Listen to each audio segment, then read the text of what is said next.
आज पुरुलिया के बलरामपुर में उत्तर प्रदेश के मुख्यमंत्री योगी आदित्यनाथ एक जनसभा को संबोधित करने वाले हैं। इस वक्त हम यहीं पर मौजूद हैं। हमारे साथ पुरुलिया के सांसद ज्योतिर्मय सिंह महतो जी मौजूद हैं। सर, जनसभा है यहाँ पर, क्या लगता है कि योगी आदित्यनाथ के आने से कुछ फ़र्क पड़ेगा? देखिए, ऐसे लोकप्रिय नेता जब कहीं आते हैं तो स्वाभाविक रूप से कार्यकर्ताओं के और जनता के मन में उत्साह रहता है।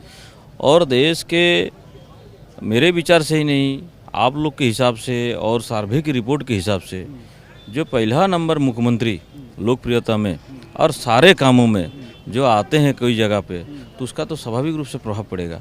ऐसे ही बलरामपुर हो या पुरुलिया हो, माननीय प्रधानमंत्री नरेंद्र भाई मोदी जी के नेतृत्व में सरकार बनाने के लिए जनता तैयार है। और उसी समय पे योगी जी महाराज जैसे नेता यहाँ पधारते हैं, आते हैं, तो स्वाभाविक रूप से इसमें एकदम अच्छा फल होगा, अच्छा रिजल्ट आएगा। तकरीबन 9 सीटें हैं सर पुरुलिया में, 7 अभी टीएमसी के पास है, 2 कांग्रेस के पास है। लेकिन लोकसभा के आंकड़ों की अगर बात करें तो तकरीबन 8 सीटों पर बीजेपी ने लीड किया था। क्या ये उसकी वजह से कि आपके जो स्टार कैंपेनर्स हैं वो पुरुलिया में आ रहे हैं क्योंकि उम्मीद जगी है लोकसभा चुनाव? देखिए, वो तो सेमीफाइनल था। सेमीफाइनल में हम लोग जीत चुके हैं और फाइनल में और भी अच्छा रिजल्ट होगा। जो एक सीट हम लोग का छूट गया था, वो सीट भी इस बार हम लोग निकाल लेंगे और पुरुलिया के जनता 9 के 9 करने वाली है और सारे सीट भाजपा के झोली में जाएगी, माननीय प्रधानमंत्री जी की झोली में जाएगी। पहले फेज़ में सर यहाँ पर चुनाव है और देखा जा रहा है कि चाहे योगी आदित्यनाथ जी हों, प्रधानमंत्री हों, दूसरे केंद्रीय नेता हों, सभी लोग यहाँ पर आ रहे हैं। क्या लगता है कि इससे जो झारखंड का सटा हुआ इलाका है, क्योंकि झारखंड के मुख्यमंत्री हेमंत सोरेन ने भी समर्थन दे दिया है टीएमसी को, तो क्या इससे कुछ फ़र्क पड़ेगा? क्योंकि उस तरफ तो गठजोड़ बढ़ रहा है और झारखंड के लोगों का बॉर्डर इलाका होने की वजह से हो सकता है फ़ायदा टीएमसी ले। देखिए, जेएमएम का समर्थन हो या आपका महाराष्ट्र के मुख्यमंत्री का समर्थन हो, इसमें कोई फर्क नहीं पड़ता है, क्योंकि उन लोग का ना इधर कुछ है और उन लोग का खोने का भी नहीं है और पाने का भी कुछ नहीं है, तो इसलिए उसमें कोई फर्क नहीं पड़ता है।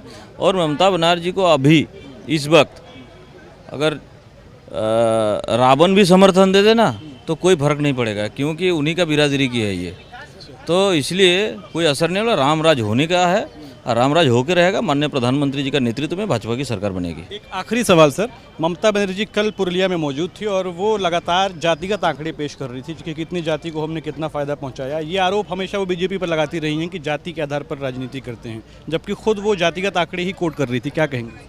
देखिए, सारे कुछ उसका समाप्त हो गया है। पहले उत्तर बंगाल में गोरखाओं को लेके वो खेली, बाद में जंगल महल में बांटना शुरू की, कलकत्ता आसपास में भी बांटना शुरू की। जनता ने पकड़ लिया, इसके पास कुछ है नहीं, ये सिर्फ ढिंढोरा पीटती रही है। श्री श्री श्री लगा के हर चीज़ को, हमारा जो भी योजना आता रहा केंद्र से, सिर्फ श्री लगा के अपना नाम चिपका के चलाने का कोशिश की। चलिए, वो भी सही, लेकिन वो भी करने के लिए वो सक्षम नहीं रही, विकास नीचे तक नहीं पहुंचा पाई। अब जनता ऊब चुकी है इससे और जनता इससे छुटकारा पाना चाहती है, तो इसलिए इसको जाना तय है। और ये भी मैं बताने देना चाहता हूँ, ये विपक्ष की लीडर रहेगी लेकिन सदन में नहीं रहेगी। ये तृणमूल कांग्रेस के जो भवन है बाईपास में, वहीं बैठ के इनको संतुष्ट रहना पड़ेगा, क्योंकि विधानसभा के सदस्य भी बनने नहीं जा रही है। ये मतलब ये कह रहे हैं नंदीग्राम से भी हार जाएंगे?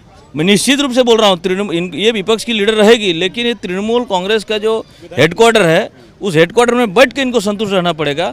ये किसी भी हाल में विधानसभा नहीं पहुंचने वाली है। बहुत शुक्रिया हमसे बातचीत करने के लिए।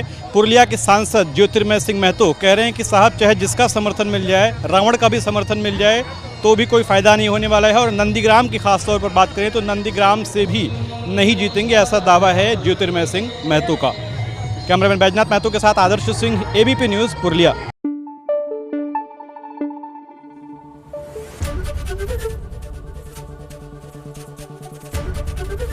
एबीपी न्यूज़ आपको रखे आगे।